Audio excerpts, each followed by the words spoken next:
কড়িকাঠের দিকে তাকিয়ে চুপ করে শুয়েছিল তাপসী। অ্যালার্মের শব্দে ঘুমটা অনেক আগেই ভেঙে গেছে। অবশ্য তাপসী ইচ্ছে করেই অ্যালার্মটা একটু আগে সেট করেছিল।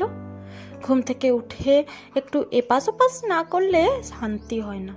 তার উপর আজ আবার 10টার মধ্যে কলেজে ঢুকতে হবে। পুরো কলেজ ছাত্রীরা মিলে সিদ্ধান্ত নিয়েছে ক্লাস না করে প্রতিবাদ মিছিলে হাঁটবে।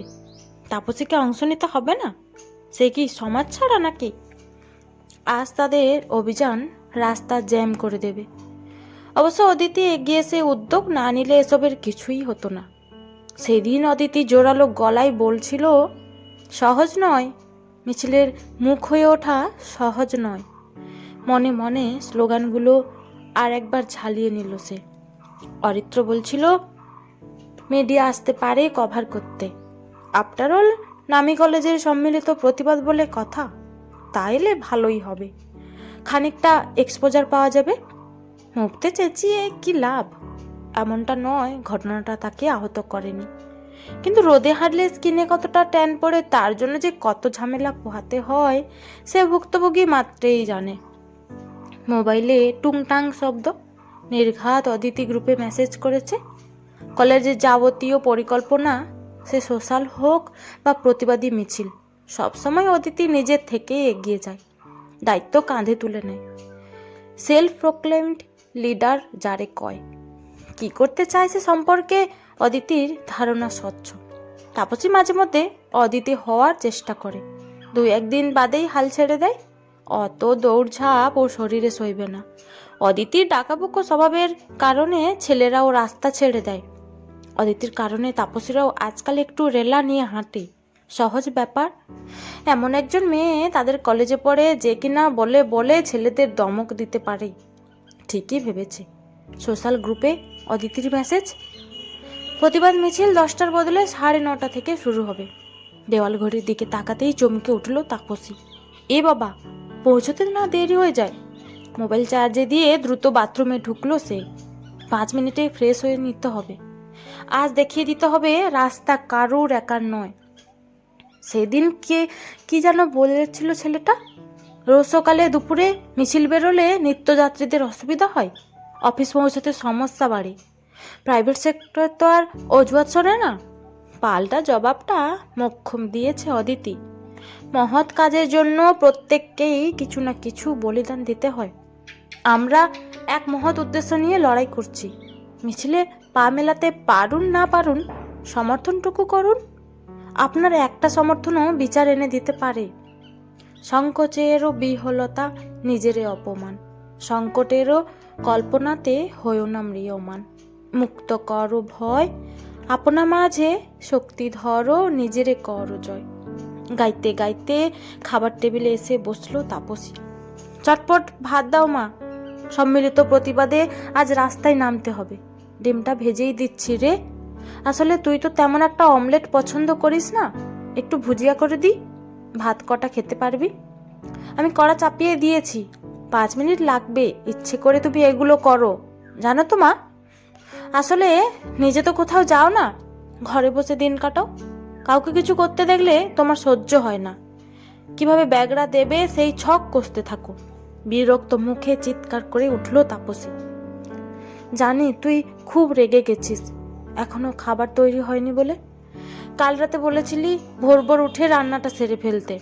হঠাৎ কোমরটা বড্ড ব্যথা করছিল রে, উঠতে একটু দেরি হয়ে গেল। তোমার সবেতেই দেরি। তোমারই খালি সমস্যা হয়, আর কারোর তো পৃথিবীতে কোনো সমস্যা নেই। সারাদিন ঘরে বসে থাকো তো, তুমি কি বুঝবে সময়ের মূল্য? একদিনও তো বাইরে বেরিয়ে প্রতিবাদ মিছিলে অংশ নিতে দেখলাম না। বাবা যে কি করে তোমায় সহ্য করে ভেবেছিলাম রে। তবু একদিন যাব, নরম সুরে বললেন রূপালী।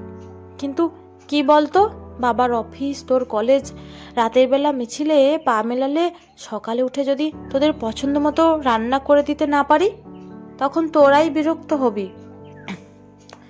একা হাতে ভাত তরকারি, অফিসের টিফিন। আসলে বয়স হচ্ছে তো। কি বা করো তুমি, সারাদিনের ওই তো 4টে রান্না, তাই নিয়ে এত কথা। পারো বটে।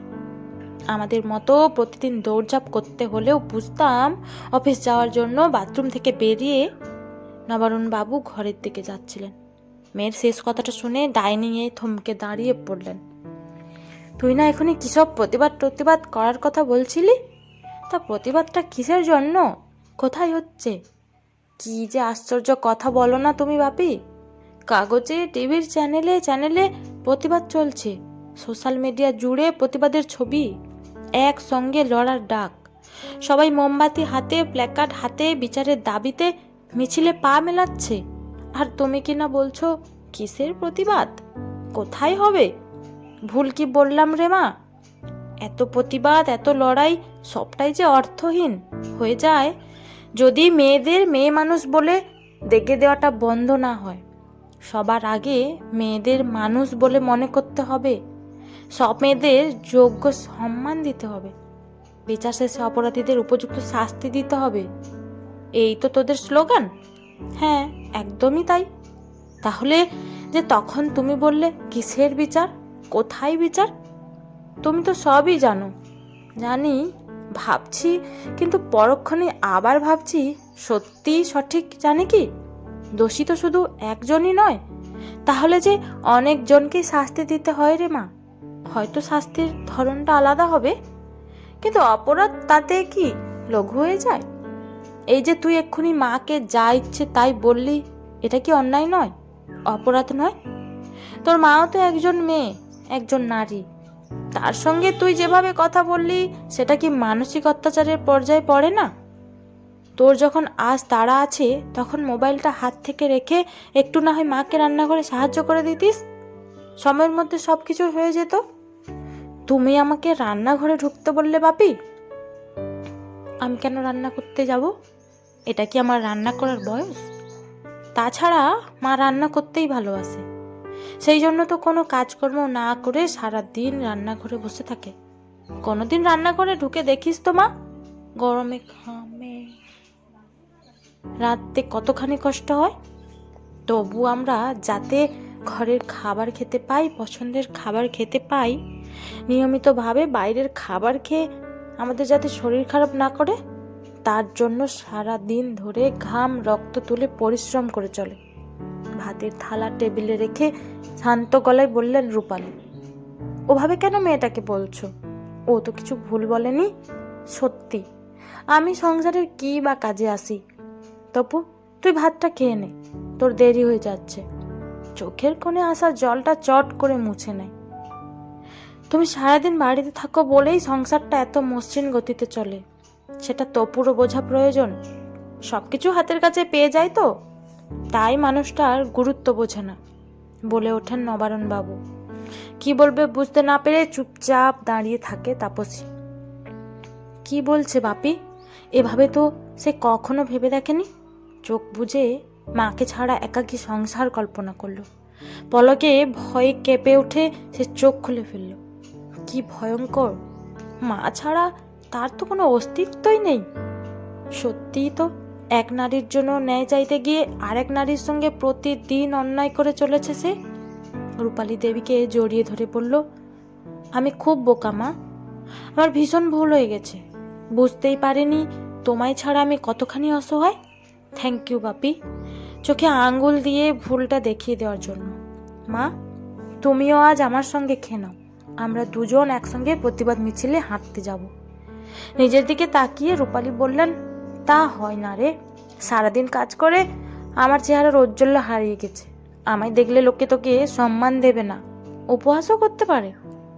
আমার মেয়েকে কেউ কথা শোনাবে, তা কি আমার ভালো লাগবে? আমার তাতে কিচ্ছু যায় আসে না মা। এখন থেকে তুমিই আমার শক্তি। দেখি না, একসঙ্গে ন্যায় বিচারের দাবিতে লড়ে জিত আমাদেরই হবেই। নিশ্চিন্ত হেসে ঘরের দিকে রওনা দেন নবারুণবাবু। আসল ন্যায় তো ঘরেই হয় না। মেয়েরা নিজেরা যদি নিজেদের বিরুদ্ধে লড়াই না করে, পরস্পরের হাতে হাত রাখে, পরস্পরের পাশে থাকে, তবে এমনিই ঘরে ঘরে ন্যায় হবে। নিজেদের হকের লড়াই মেয়েরা নিজেরাই লড়ে নেবে।